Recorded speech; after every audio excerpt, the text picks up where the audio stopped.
You look at an old painting, you see what the artist wanted you to see. A portrait, a battle, a quiet landscape. But what if that's just the surface? What if, hidden in the brushstrokes, tucked away in the shadows, there are secrets, messages, jokes, even warnings? For centuries, artists have been embedding hidden codes in their work. Some were speaking to a small, educated audience. Others were defying powerful patrons like the church or a king. Some were just showing off. And for centuries, most of these secrets went unnoticed. But now we have technology. We have infrared reflectography that can see beneath layers of paint.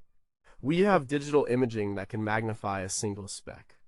We have historians who can connect a weird symbol in a painting to a forgotten text from a secret society. And what we're finding is changing everything we thought we knew about some of the most famous art ever made. What if the Mona Lisa's smile isn't a mystery, but a clue? What if God's creation of Adam in the Sistine Chapel isn't just about religion, but about science?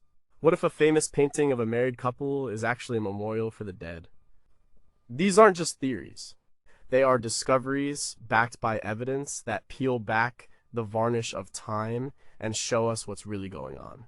Number 16 are the world's oldest paintings, actually star maps. So we think of cave paintings as simple. Stick figures, hunting, bison, handprints on a rock wall. The first attempts by humans to say, I was here. The caves of Lascaux in southwestern France are the most famous example. Discovered in 1940 by a group of teenagers, the walls are covered with over 6,000 figures. Horses, stags, massive bulls. They are powerful, beautiful, and feel ancient. For a long time, the accepted theory was that these were either records of successful hunts or magical rituals meant to ensure future hunts would be successful. Paint the animal you want to kill, and you'll have power over it. It's a simple, intuitive explanation.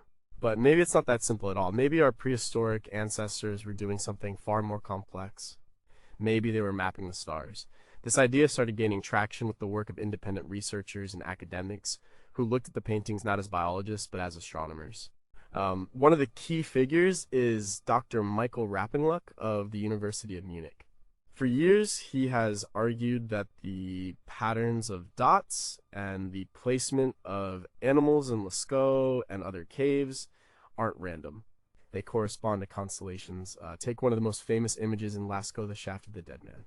It's a strange narrative scene. A bison, disemboweled by a spear, stands over a man who looks like a stick figure with a bird's head. Next to the man is a bird on a stick. It's a puzzling image, but Rappenluck saw something else. He argues the eyes of the man, the bird, and the bull form a distinct triangular shape. This shape is a perfect match for a prominent group of stars known as the Summer Triangle, formed by Vega, Deneb, and Altair. These stars would have been highly visible in the sky during the summer months 17,000 years ago when the paintings were made. It doesn't stop there. In another part of the cave, there's a magnificent painting of a bull. Above its shoulder is a cluster of dots. For years, people just thought they were decoration. But they perfectly match the star cluster we call the Pleiades, also known as the Seven Sisters. This cluster is often seen near the constellation Taurus, the bull. The coincidence is hard to ignore. An ancient artist painted a bull, and right where it should be in the sky, they painted the Pleiades. Or nearby, a series of dots forming an L shape seem to represent the Hyades cluster, which forms the face of Taurus. This theory suggests that Paleolithic people had a sophisticated knowledge of the night sky. They used it to track seasons, predict animal migrations, and navigate their world. The caves weren't just, art galleries or magic ritual sites. They were planetariums. They were calendars. Some researchers, like science writer Graham Hancock in his book Magicians of the Gods, take this even further, suggesting these star maps record cataclysmic cosmic events like comet impacts that ancient cultures witnessed and wanted to preserve for future generations. The Shaft of the Dead Man, in this view, could be a symbolic record of such an event. Of course, this is a controversial idea. Many archaeologists and art historians remain skeptical. They argue that it's a case of pareidolia, our brain's tendency to see patterns in random data. You can find star patterns anywhere if you look hard enough. They maintain the hunting magic theory is more grounded, but the alignments are precise. And similar celestial markings have been found in other caves, like the Cueva del Castillo in Spain. It forces us to reconsider the intelligence and worldview of our so-called primitive ancestors. They weren't just hunters, they were observers, scientists, and keepers of cosmic knowledge. What if the hand stencils found in these caves aren't signatures, but a way of marking a specific viewing point for an astronomical alignment? Is it possible these caves were built with acoustics in mind, so that chanting in front of a star map of a bull would create a booming sound, mimicking the animal and the thunder of the cosmos? And most importantly, if they were mapping the sky 17,000 years ago, what other complex knowledge have we completely failed to recognize? Number 15 was the Terracotta Army, protected by lost technology. In 1974, a group of farmers digging a well in Xi'an, China, hit something hard. They had stumbled upon one of the most astonishing archaeological finds of the 20th century, the Terracotta Army. Thousands of life-size clay soldiers, archers, and horses, all buried to protect China's first emperor, Qin Shi Huang, in the afterlife. The sheer scale is mind-boggling. An estimated 8,000 soldiers, each with a unique face, hairstyle, and expression. It's a snapshot of an entire army, frozen in time for over 2,200 years. The obvious secret is their individuality. These aren't mass-produced statues. They appear to be portraits of real soldiers from the emperor's army. But the truly shocking secret lies not in their faces, but on their weapons. When archaeologists began to excavate the bronze weapons carried by the soldiers' swords, crossbow triggers, arrowheads, they were stunned. Many of them were still sharp. They were almost perfectly preserved, with little to no corrosion. This was incredibly strange. Bronze, an alloy of copper and tin, should have corroded badly after 2 millennia buried in damp soil. For decades, the explanation seemed almost like science fiction. Scientists analyzed the surface of the weapons and found traces of chromium. This led to a stunning theory, first proposed in the 1970s, that Qin Shi Huang's weapon makers had developed an advanced form of anti-rust technology called chromate conversion coating. This is a process where a layer of chromium salt is applied to a metal, making it resistant to corrosion. It's a technology we thought was invented in Germany in the early 20th century. The idea that ancient Chinese artisans had mastered it over 2,000 years earlier was a bombshell. It suggested a level of chemical engineering that was completely lost to history. The secret of the eternal weapons became a famous example of ancient high-tech. But a major study published in 2019 in the journal Scientific Reports threw this entire idea into question. A team of researchers from University College London and the Terracotta Army Museum conducted a detailed analysis of 464 bronze weapons. They found that the chromium was not a deliberate coating. Instead, it was contamination. The real source of the chromium was a lacquer that the artisans used to paint the terracotta soldiers and other parts of the tomb. Over time, the lacquer broke down and the chromium-rich pigment seeped into the surrounding soil and onto the weapons. So, if it wasn't a secret chrome plating technology, why were the weapons so well preserved? The 2019 study provided a new, and perhaps more impressive, answer. The preservation was due to a combination of 2 factors. First, the very high tin content of the bronze itself, which makes the metal more stable and resistant to corrosion.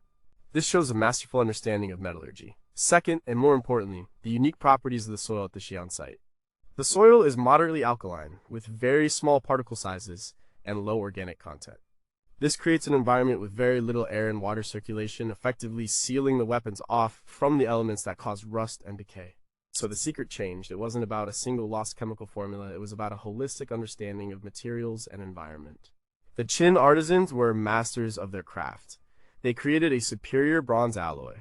They then buried these weapons in a location with soil that, either by luck or by brilliant geological survey, acted as a near-perfect natural preservative. The chromium theory was exciting, but the reality is a testament to a different kind of genius, one of practical chemistry and environmental knowledge.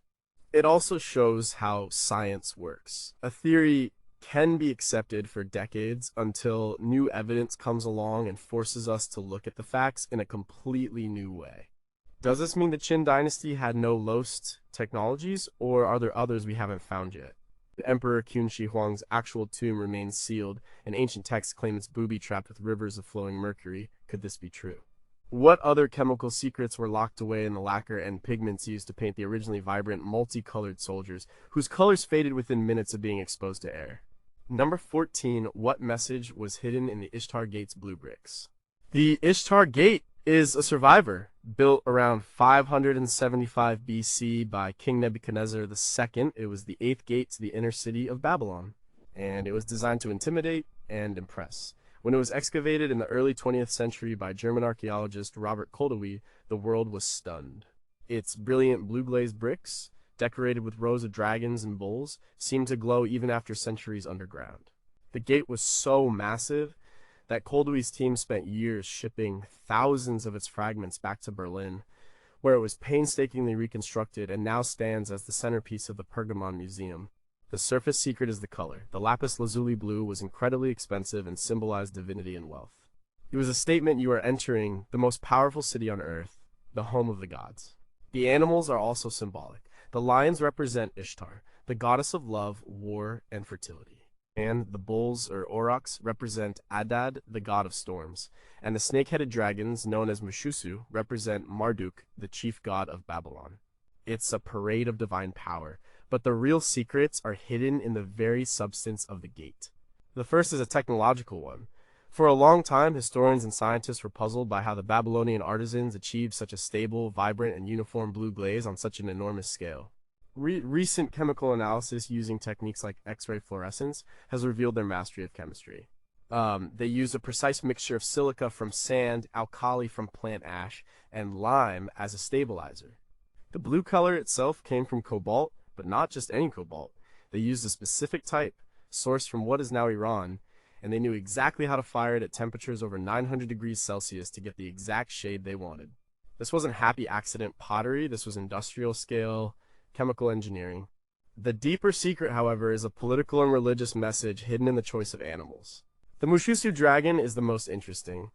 It's a composite creature, the body and head of a snake, the front legs of a lion, the back legs of an eagle, and a scorpion's stinger for a tail. This wasn't just a monster, it was a symbol of political consolidation. Nebuchadnezzar II's father had founded a new dynasty. They needed to establish their legitimacy. By placing Marduk's dragon front and center, Nebuchadnezzar was declaring that the divine right to rule now belonged to his god, and by extension, to him. But there's more. The arrangement of the animals is a form of propaganda. On the processional way leading up to the gate, the walls are lined with over 120 lions, images of Ishtar. This was the public-facing part of the city. Ishtar was a universally known and powerful goddess. But as you pass through the gate itself, the lions disappear and are replaced by the bulls of Adad and the dragons of Marduk. This was a symbolic journey. You leave the world of common gods and enter the sacred space controlled by the state deities of Babylon. It was a way of using architecture to indoctrinate people, to guide them from a general belief system into the specific one that supported the king's power. It was a carefully choreographed experience of religious and political submission, written in blue brick and mythical beasts. We've pieced together the gate, but do we know its true original color? Some scholars believe the glazes may have had different sheens and textures that have been lost to time, creating a much more complex visual effect. Were there specific rituals or incantations spoken as one passed by certain animal figures now lost to us? Most intriguingly, the cuneiform inscription on the gate describes its foundations as being laid with pure asphalt and burnt brick, but what other materials or even ritual deposits might still be buried beneath the original site in modern-day Iraq, holding secrets we haven't even begun to guess. Number 13 were the Parthenon marbles, meant to be white. When you think of ancient Greek and Roman statues, you picture pure white marble. The Parthenon marbles, or Elgin marbles, the stunning sculptures that once adorned the Parthenon temple on the Athenian Acropolis, are the epitome of this classical ideal. They represent harmony, reason, and a kind of stark intellectual beauty. For centuries, this vision of a whitewashed classical world dominated Western art. It influenced the Renaissance, neoclassicism, and even the design of government buildings in Washington, D.C. The whiteness of the marble became a symbol of the supposed purity and rationality of Western civilization. But this is a lie, a complete misunderstanding. The shocking secret of the Parthenon marbles, and almost all ancient marble sculpture, is that they were not white. They were painted garishly so. They were covered in bright, vivid colors, reds, blues, greens, yellows, purples. Their skin tones were rendered in warm browns and pinks, hair was painted yellow or black, and details on clothing and armor were picked out in brilliant hues and gold leaf. The Parthenon wasn't a serene white temple on a hill, it was a dazzling, almost gaudy explosion of color, more like a Las Vegas casino than a museum piece. We've had clues about this for a long time. Ancient writers like Plato and Pliny the Elder mentioned the painting of statues. Archaeologists in the 19th century found flecks of pigment on newly excavated sculptures, but they often scrubbed them off, believing they were later additions or stains from the soil. The ideal of a pure white antiquity was so powerful that evidence to the contrary was ignored or even destroyed. The art world and the public simply didn't want to believe it. The man who did more than anyone to shatter this illusion is Vinzenz Brinkmann, a German archaeologist. Starting in the 1980s, he began using new techniques to reveal the lost colors of antiquity. He used high-intensity lamps, ultraviolet light, X-rays, and infrared spectroscopy to find and analyze the microscopic traces of pigment that still cling to the surface of the marble. Under UV light, pigments made from organic materials will fluoresce differently than inorganic ones, and the patterns of tool marks left by the original painters can become visible. Brinkmann and his team have created dozens of full-color reconstructions of famous ancient statues. The results are shocking to our modern eyes. An archer from the Temple of Aphaia wears brightly patterned leggings that look like something from a 1970s disco.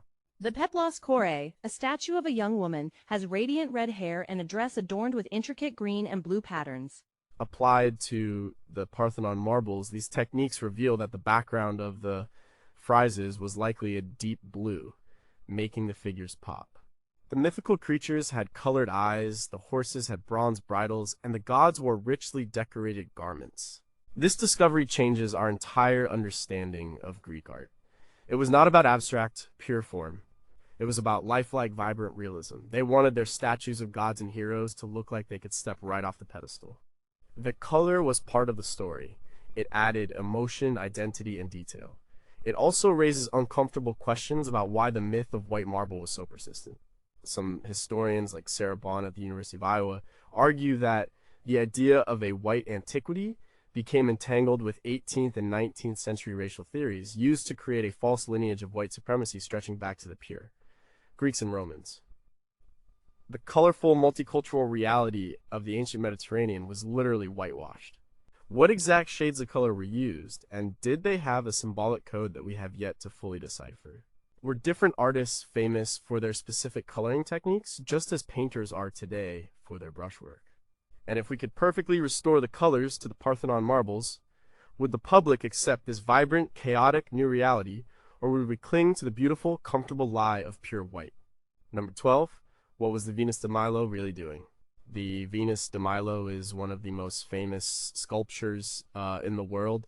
Housed in the Louvre in Paris, she is the icon of female beauty. Discovered on the Greek island of Milos in 1820 by a farmer, the statue of the goddess Aphrodite Venus to the Romans immediately captivated the art world. Her graceful S-curve posture, her serene and slightly aloof expression, and most famously her missing arms. The missing arms are what make her a mystery. They turn her into an open-ended question.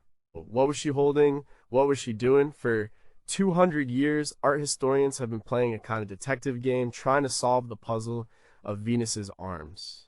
The most common theory for a long time was that she was part of a group. Perhaps she was standing next to the god Ares Mars, her arm resting on his shoulder. This would fit with a popular theme in Hellenistic art. Another idea, promoted by the archaeologist Adolf Furtwängler in the late 19th century, was that she was holding an apple. This would connect her to the story of the Judgment of Paris, where she was awarded a golden apple as the most beautiful of the goddesses. A fragment of a hand holding an apple was found near the statue, lending some weight to this theory. But a more recent and compelling theory suggests she was doing something far more mundane, yet profoundly artistic. This idea was championed by the art historian and writer Elizabeth Wayland Barber in her book Woman's Work the First 20,000 Years. She argues that the Venus de Milo was spinning thread. It sounds anticlimactic, but the evidence is surprisingly strong. The posture of the statue, with her body twisted, one hip raised, and her gaze directed downward, is not the pose of someone simply holding an object. It is the exact posture of a woman practicing the ancient craft of spinning thread with a distaff and spindle. In this reconstruction, her raised left hand would have held the distaff, a stick with a bundle of raw wool or flax. Her right hand, positioned lower, would have been drawing out the fibers and twisting the spindle, which would hang suspended, its weight helping to create the thread. The S-curve of her body is a direct result of the physical mechanics of this action. Spinning was a quintessentially female activity in the ancient world, associated with domesticity, virtue, and even fate. Think of the fates spinning the thread of life. Is to depict the goddess of love and beauty engaged in this humble, creative task would have been a powerful statement. Further evidence comes from other ancient depictions of women, both mortal and divine, in the act of spinning. Vases and reliefs show figures in nearly identical poses.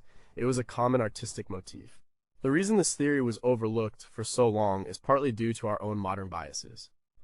In the 19th and 20th centuries, art historians were mostly men from an upper class that had little connection to manual crafts like spinning. They looked for a grand classical narrative, a goddess with a god, a golden apple. They didn't see the everyday domestic narrative that might have been obvious to an ancient viewer.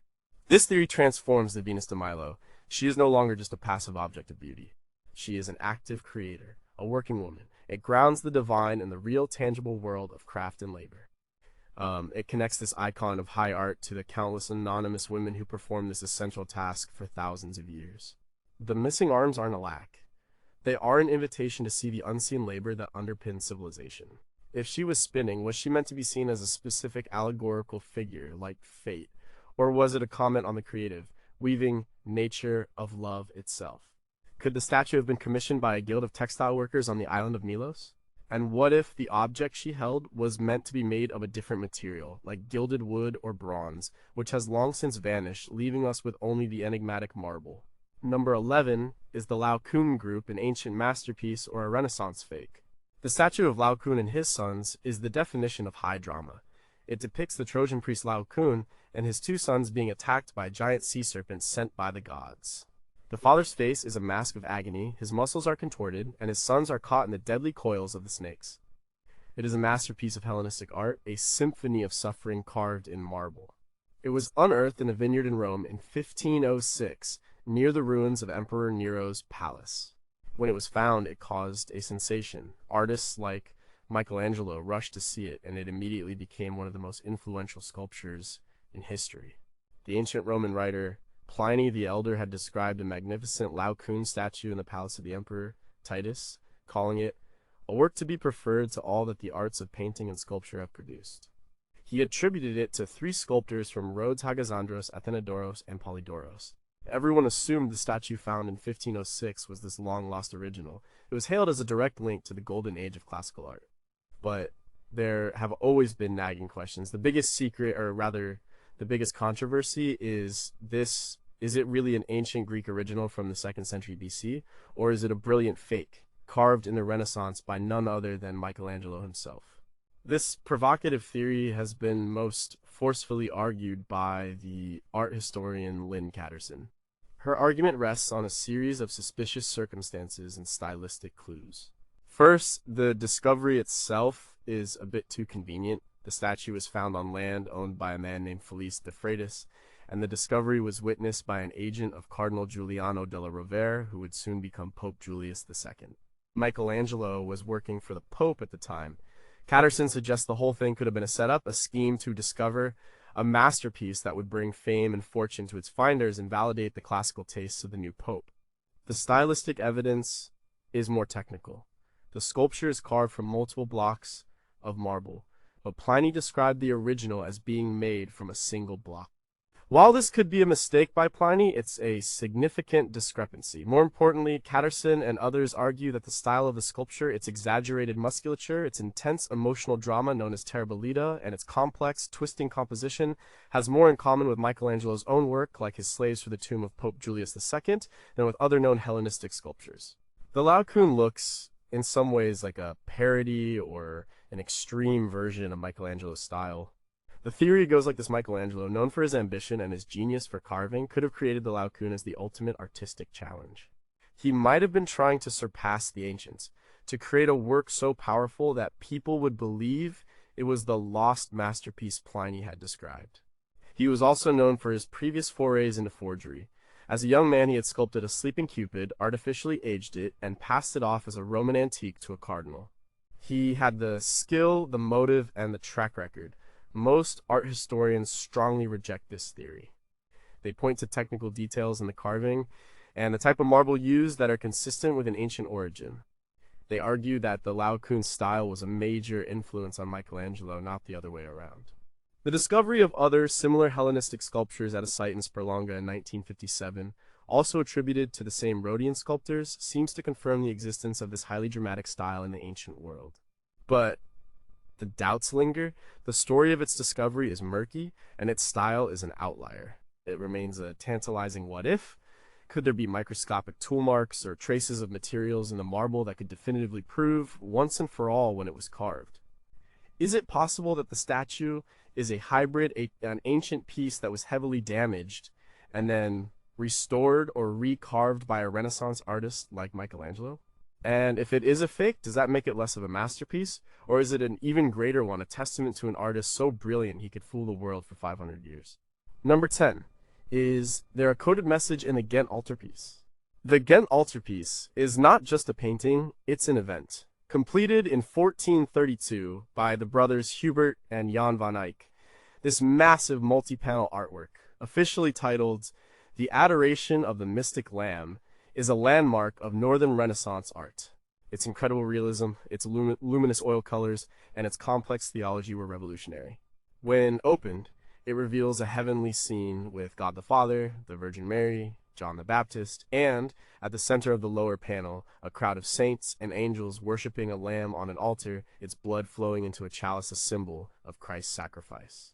The altarpiece has a dramatic history. It has been looted by Napoleon, stolen by German forces in both world wars, and was the focus of the efforts of the monument's men to rescue it from a salt mine at the end of World War II.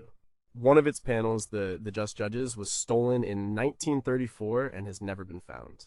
But the secrets of the Ghent altarpiece go beyond its adventurous past. One of the most intriguing is a hidden message discovered during a recent high-tech restoration project. The restoration, which began in 2012 at the Royal Institute for Cultural Heritage in Belgium, used advanced imaging techniques like X-ray macro fluorescence analysis to see beneath the surface of the paint. They expected to find the usual underdrawings and minor changes. What they found in the central panel was shocking. The lamb, the central figure of the entire altarpiece, had been significantly altered. The original lamb painted by the Van Eyck brothers in the 15th century had been painted over probably in the 16th century. The overpainted lamb was the one the world had known for 500 years, a passive sheep-like creature with a placid expression and forward-facing eyes, a standard symbolic representation of Christ. But when the restorers carefully removed the 16th century overpaint, the original Van Eyck lamb was revealed, and it was completely different. The original lamb is startlingly, almost unnervingly humanoid. It has large front-facing eyes that stare directly out at the viewer. Its gaze is intense, powerful, and deeply intelligent. It has full, almost pouty lips and a defined sculptural nose. This isn't just a symbolic animal, it's a being with a personality, a presence. The head of the restoration team, Helene Dubois, described the moment of its reveal as a shock for everyone. The public reaction was mixed, with some finding the new lamb creepy or cartoonish. But this was the Van Eyck's true intention. They wanted to create a powerful, confrontational image. The lamb is not just a passive victim. It is the active, living presence of God, making eye contact with the faithful, demanding a response.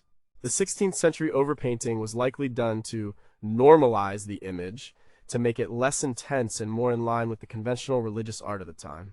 The restorers essentially uncovered a 500-year-old act of artistic censorship.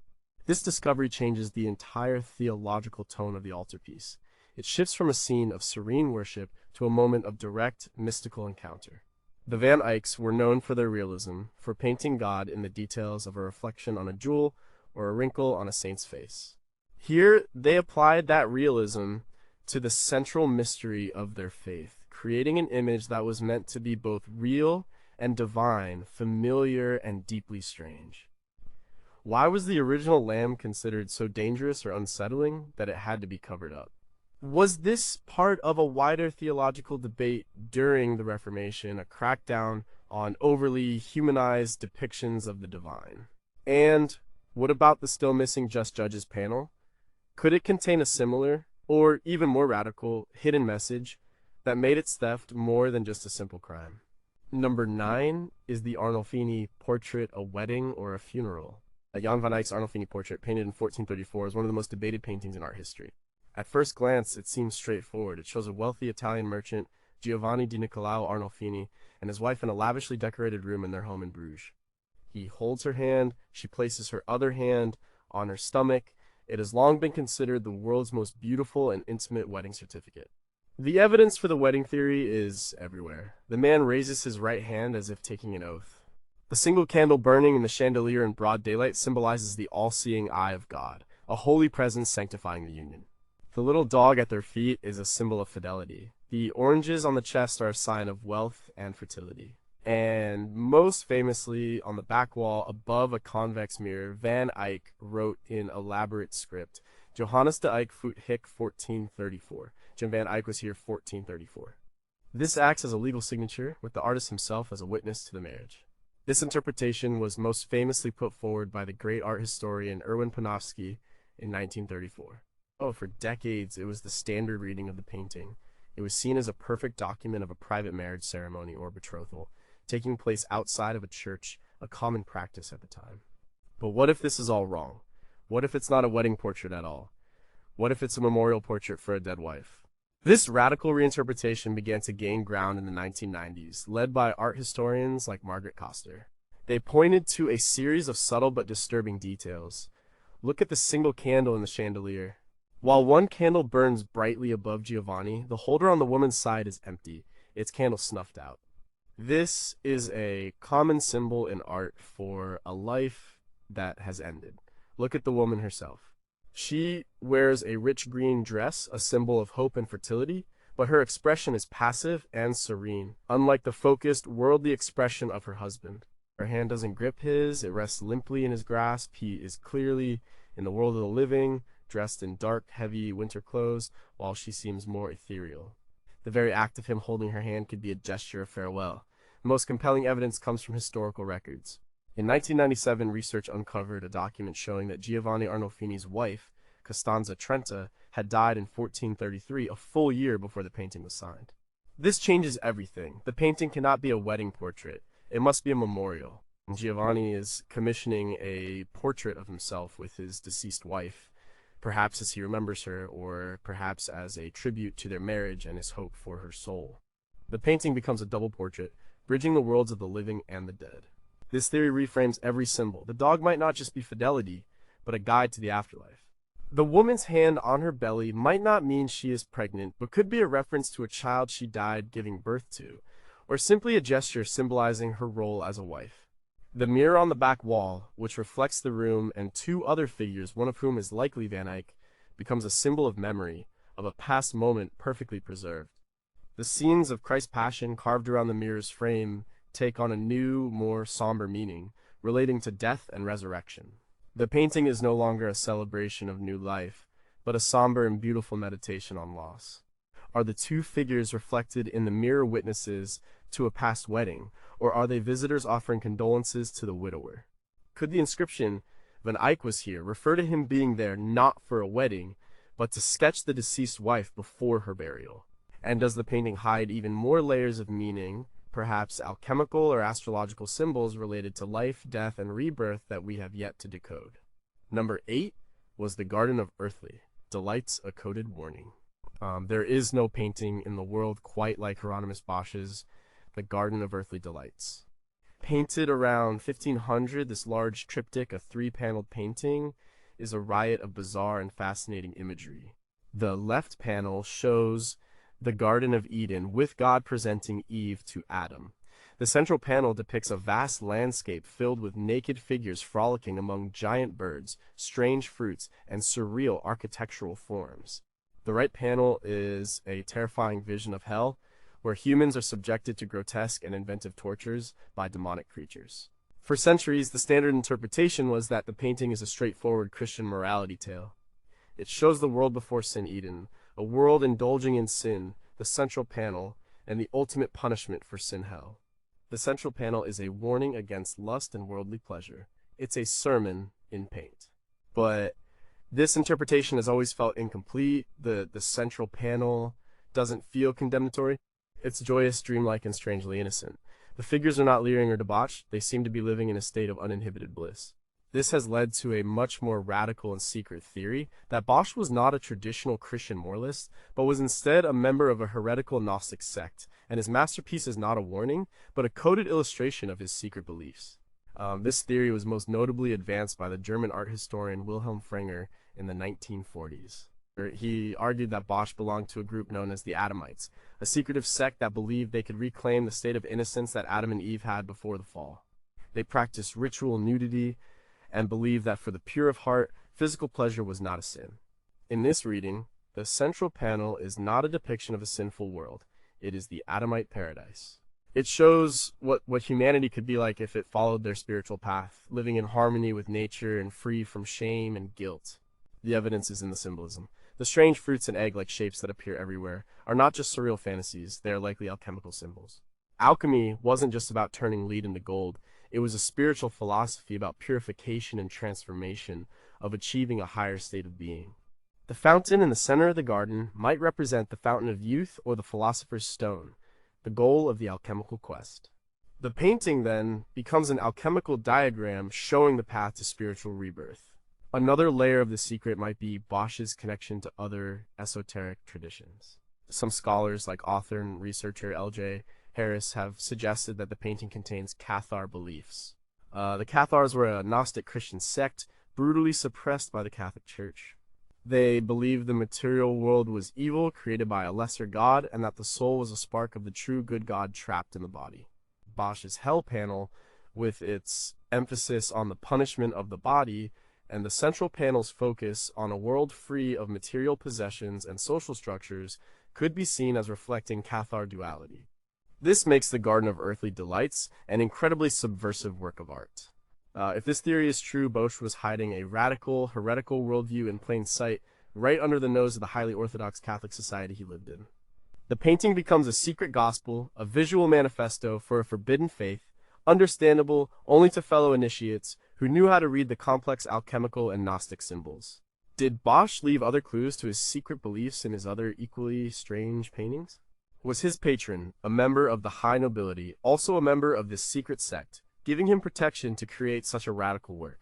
And how much of this esoteric knowledge, this, secret symbolic language, has been completely lost, meaning there are still entire layers of the painting we are not, and may never be, capable of understanding?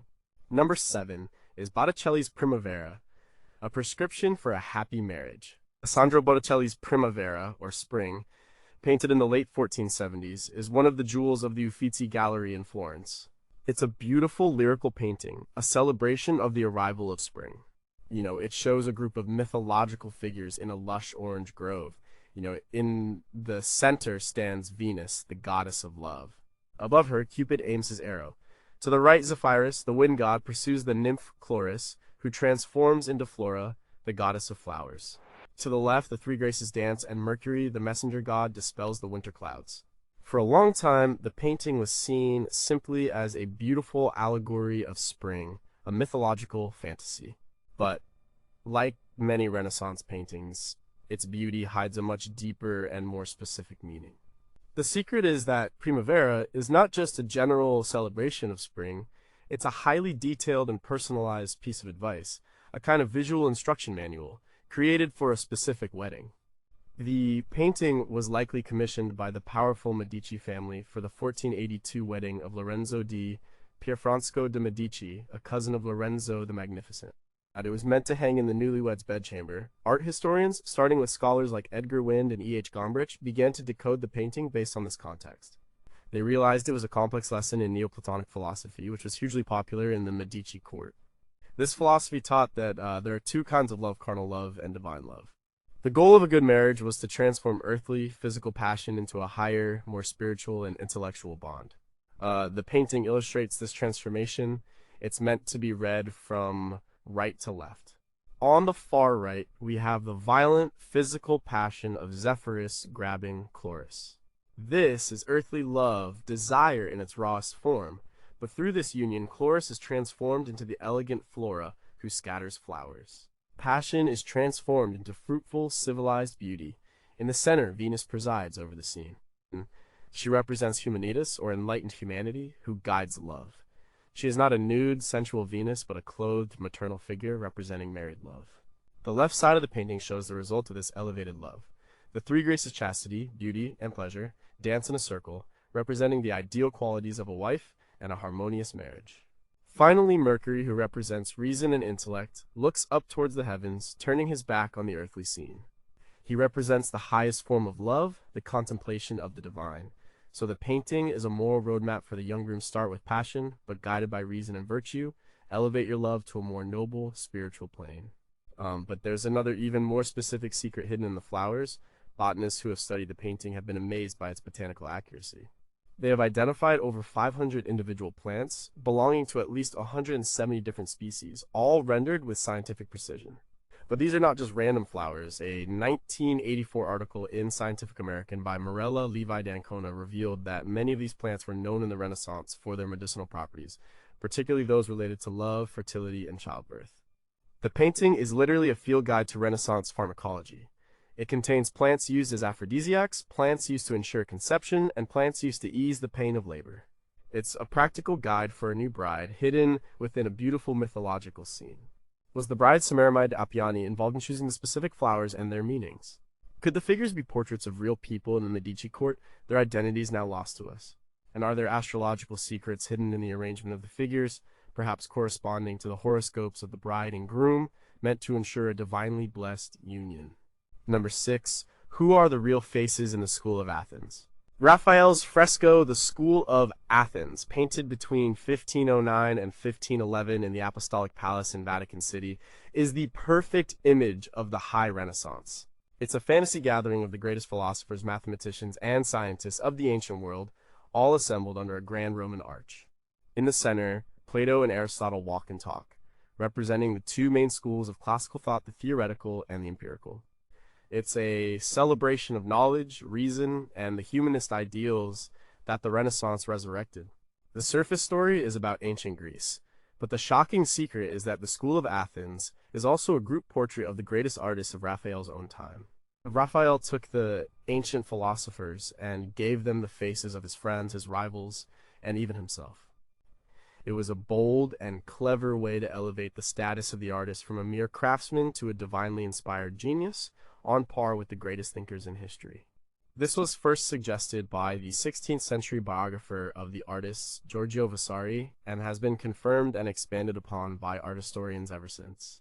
The central figure of Plato, the old man with the long white beard who points to the heavens, is almost certainly a portrait of Leonardo da Vinci. Leonardo was the elder statesman of the High Renaissance, a man revered for his wisdom and his interest in the theoretical and the divine. Giving him the face of Plato was the ultimate tribute. The brooding figure sitting on the steps in the foreground, leaning on a block of marble and scribbling on a piece of paper, is the philosopher Heraclitus. But he has the unmistakable face and burly physique of Michelangelo. This was a late addition to the fresco. Raphael supposedly snuck a peek at Michelangelo's work on the Sistine Chapel ceiling next door, was blown away by its power, and added this tribute to his moody, brilliant rival. Michelangelo is shown isolated from the other figures, lost in his own dark thoughts, a perfect reflection of his notoriously difficult personality. Raphael also included himself.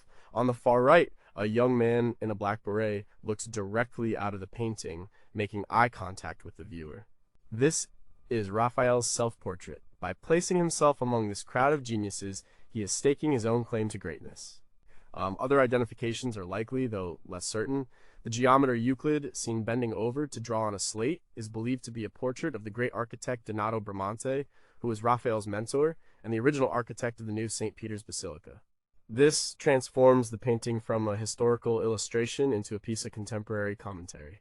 It's a who's who of the Roman art scene in the early 16th century. It's a statement about the power and intellectual status of the modern artist. Raphael is arguing that the genius of his time is equal to the genius of antiquity. He is collapsing history, suggesting that the spirit of Athens has been reborn in Renaissance Rome. It's an incredibly confident, almost arrogant declaration. It was also a risky move, as it bordered on blasphemy to put the faces of living, secular artists on figures in a fresco in the Pope's private apartments. But the patron, Pope Julius II, was a great supporter of the arts and clearly approved of this celebration of his golden age. Are there other portraits hidden in the crowd that we have yet to identify, perhaps lesser-known artists, poets, or scholars from Raphael's circle? Is the choice of which artist portrays which philosopher a commentary on their artistic styles? Leonardo as the idealist, Michelangelo as the melancholic, Raphael as the observer. And what did Michelangelo think of his unauthorized cameo in his rival's masterpiece? Number 5, did Michelangelo hide a brain in God's head? Michelangelo's The Creation of Adam on the ceiling of the Sistine Chapel is one of the most iconic images in all of Western art.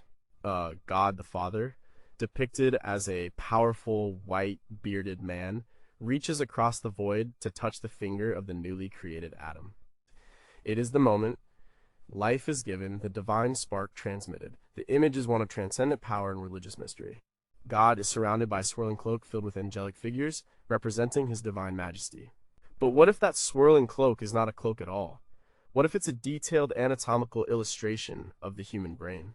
This startling theory was proposed in 1990 by a physician, Dr. Frank Lynn Meshberger, in an article in the Journal of the American Medical Association. Meshberger, who had a deep knowledge of both art and neuroanatomy, noticed that the shape, shading, and contours of the mass surrounding God and the angels bear a striking resemblance to a sagittal view, a side view of the human brain. The evidence is uncannily precise. The overall shape is a perfect match for the cerebrum. The folds and fissures of the brain's surface are mirrored in the bunches and folds of the divine cloak. A flowing green sash hanging down from the figure of God corresponds perfectly to the path of the vertebral artery, which supplies blood to the brain.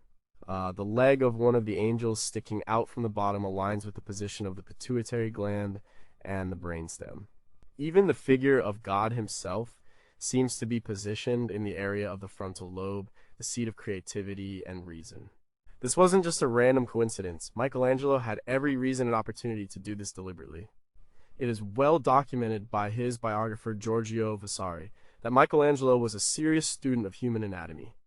He spent a great deal of time dissecting human corpses to understand the structure of the body, a practice that was dangerous and often done in secret.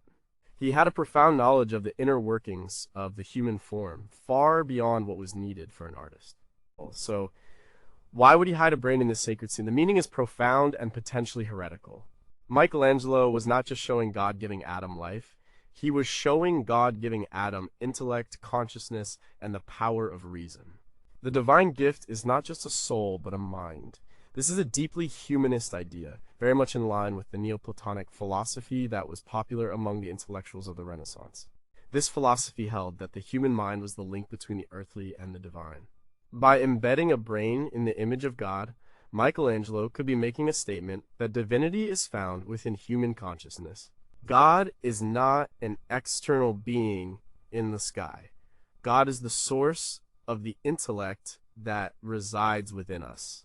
This theory has been bolstered by other discoveries of hidden anatomical images in the Sistine Chapel.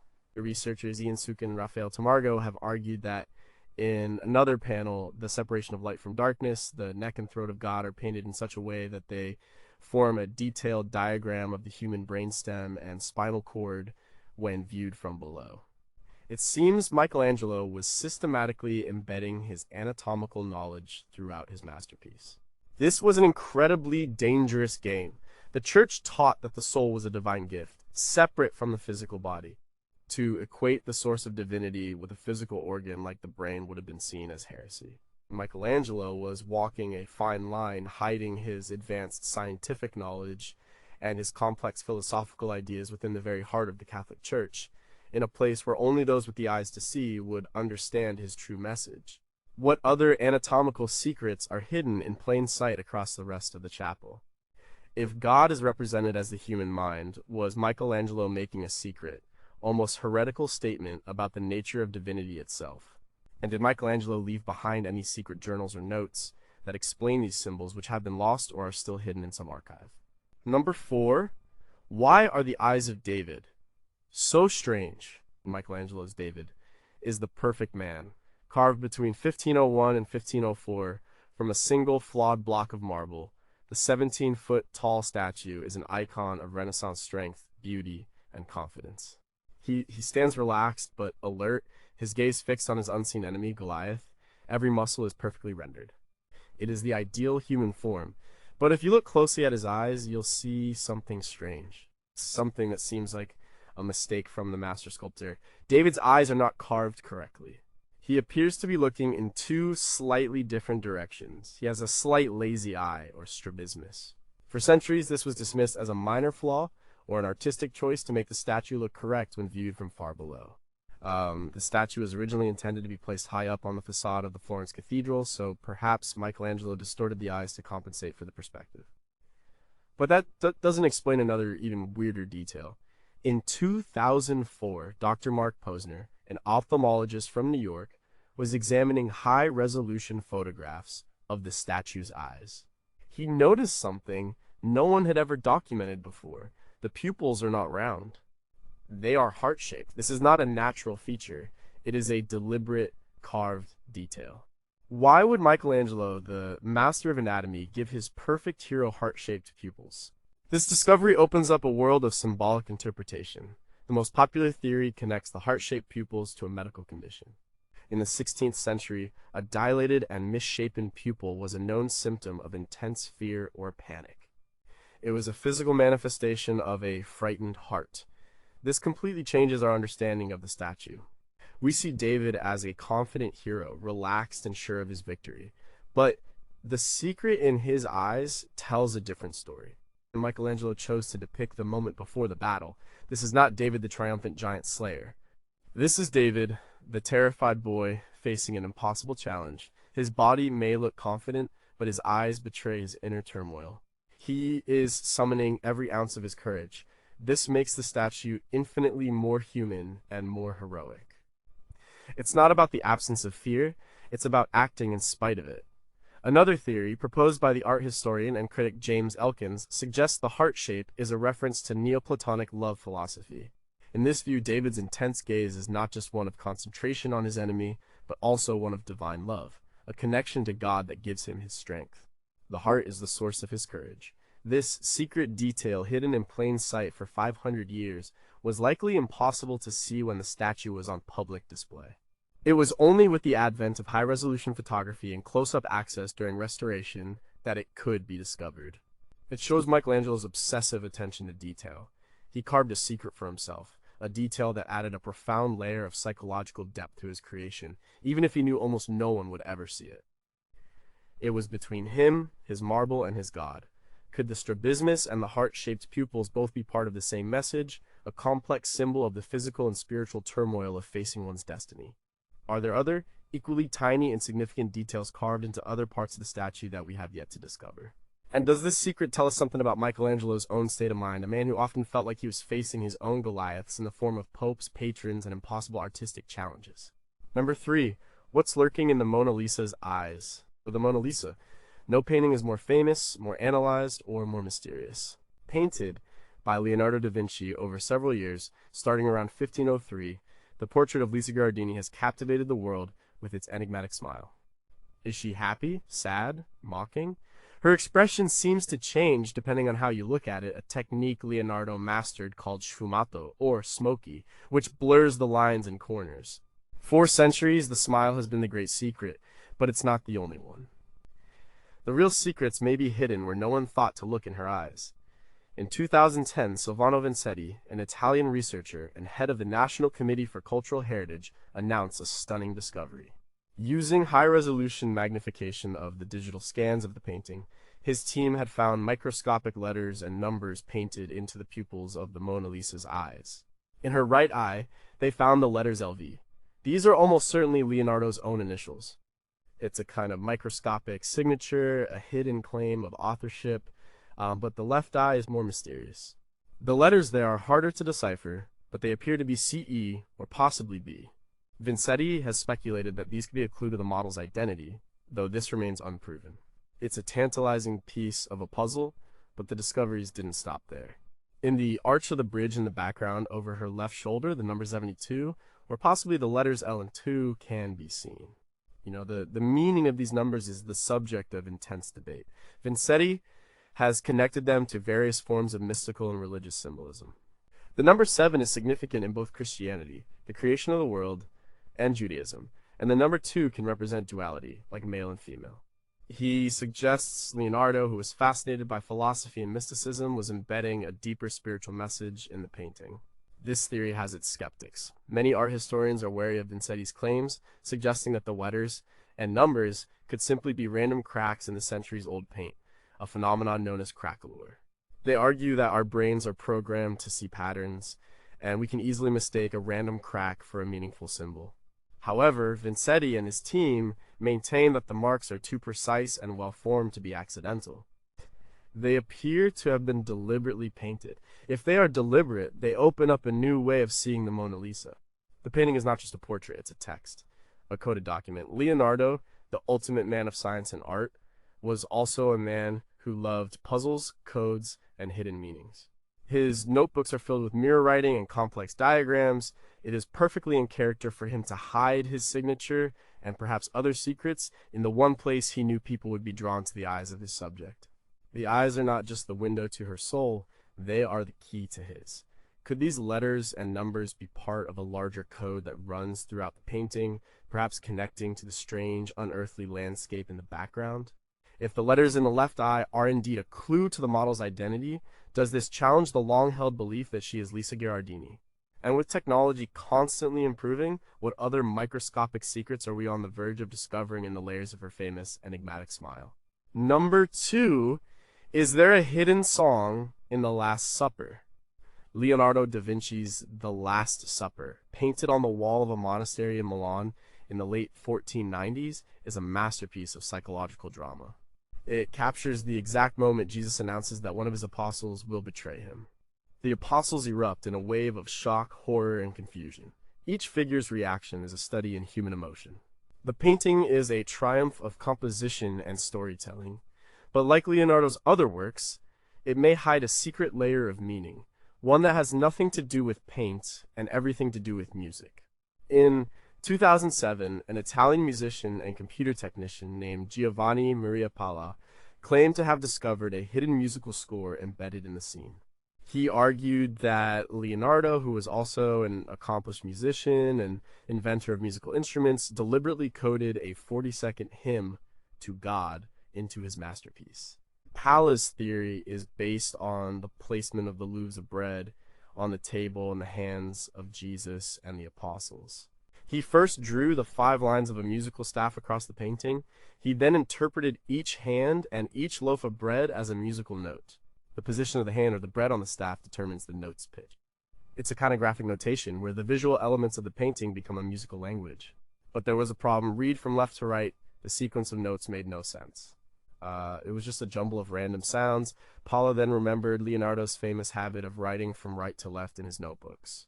On a hunch, he read the musical score backwards, from right to left. When he did, the random notes resolved into a perfectly harmonious, requiem-like piece of music. It was a slow, mournful, and beautiful melody, entirely in keeping with the solemn, tragic mood of the scene. Palla published his findings in a book, La Musica Salata, The Hidden Music. The discovery caused a sensation. Musicians have performed the composition, and many find it hauntingly beautiful. The theory suggests that Leonardo was working on a level of symbolic complexity that is almost unimaginable. He was not just a painter, he was a composer, weaving sound and image together into a single unified work of art. The painting is meant to be not just seen but heard. Skeptics argue that this is another case of finding patterns where none exist. You can impose a musical staff on almost any complex image and derive a melody from it if you create enough rules. They point out that Palla had to make a number of interpretive choices about which hands and loaves to include and how to interpret their pitch and duration. However, the fact that the melody only works when read from right to left, mirroring Leonardo's known obsession with mirror writing, is a powerful piece of supporting evidence. This wasn't the only mathematical or symbolic theory about the painting. In her 2004 book, The Templar Revelation, Lynn Picknett argued that the figure of John the Apostle to the right of Jesus is actually Mary Magdalene, and that the composition is filled with Gnostic and heretical symbolism. While that theory is highly controversial, it speaks to the painting's ability to hold countless secrets. The musical theory, however, has a kind of mathematical elegance that feels very Leonard-esque. If the music is real, was it intended as a private code for Leonardo himself, or was it meant to be discovered by future generations with the right key? Are there other musical scores hidden in his other paintings waiting to be deciphered? And could the specific melody be a variation on a known piece of music from the 15th century, which would add another layer of meaning to its inclusion in this sacred scene? Number one, is that a skull staring back at you? Hans Holbein, the Younger's painting, The Ambassadors, 1533, is a stunning display of Renaissance confidence and intellectual power. It's a life-sized double portrait of two wealthy, educated, and influential young men, Jean de Dinteville, the French ambassador to England, and his friend Georges de Selve, a bishop. They are surrounded by objects that represent their worldliness and their learning: a celestial globe, a lute, a book of arithmetic, a sundial. They are masters of their universe. The painting is a celebration of human achievement, of science, art, and diplomacy. But if you look at the bottom of the painting, you'll see something bizarre. A strange, smeared, elongated shape that seems to float in front of the tile floor. It doesn't seem to belong. For centuries, it was a baffling detail. What is it? A smudge. A piece of abstract art dropped into a hyper-realistic painting. The secret is revealed when you stop looking at the painting straight on. If you move to the far right side of the painting, crouch down, and look at the image from an extreme angle, the smeared shape suddenly snaps into focus. It becomes a perfectly rendered human skull. This is a technique called anamorphosis, kind of optical illusion, where an image is distorted so that it can only be seen clearly from one specific vantage point. The effect is shocking and brilliant. The skull is hidden in plain sight. As you walk past the painting, it reveals itself to you, a ghostly image of death appearing in this room of wealth and power. Holbein has hidden a memento mori, a reminder of death heard, in the heart of his celebration of life. The message is clear and devastating. Despite all your knowledge, all your wealth, all your power, you are mortal. Death comes for everyone. It is the great equalizer. The symbolism of the skull is reinforced by other, more subtle details. The lute on the shelf has a broken string, a traditional symbol of discord or death. The hymn book is open to a Lutheran hymn, a nod to the religious strife of the Reformation that was tearing Europe apart at the time. A small crucifix is half hidden by the curtain in the top left corner, representing the only hope for salvation in the face of death. The painting becomes a profound meditation on the vanity of human ambition. The two ambassadors, who seem so powerful and in control, are literally standing in the shadow of their own mortality. The anamorphosis is not just a clever trick, it is the key to the painting's entire meaning. It forces the viewer to physically change their perspective, to move from the worldly view looking straight on to the spiritual view, looking from the side to understand the ultimate truth. Holbein is teaching us how to look at the world. You can be impressed by earthly achievements, but you must never forget the reality of death and the need for faith. This hidden skull makes The Ambassadors one of the most intellectually complex and artistically audacious paintings of the Renaissance. It's a puzzle, a sermon, and a technical marvel all at once. Holbein was showing off his incredible skill while also delivering a sobering philosophical message that would have deeply resonated with his 16th century audience, who lived in a world racked by plague and religious warfare. Why did Holbein choose this specific, difficult technique to hide his message? Was he trying to communicate a secret that was too dangerous to state plainly? Does the specific angle of viewing required to see the skull have an astrological or mathematical significance? And are there other less dramatic anamorphic images hidden in other Renaissance paintings, messages that we have failed to see because we are always looking at them from the wrong point of view?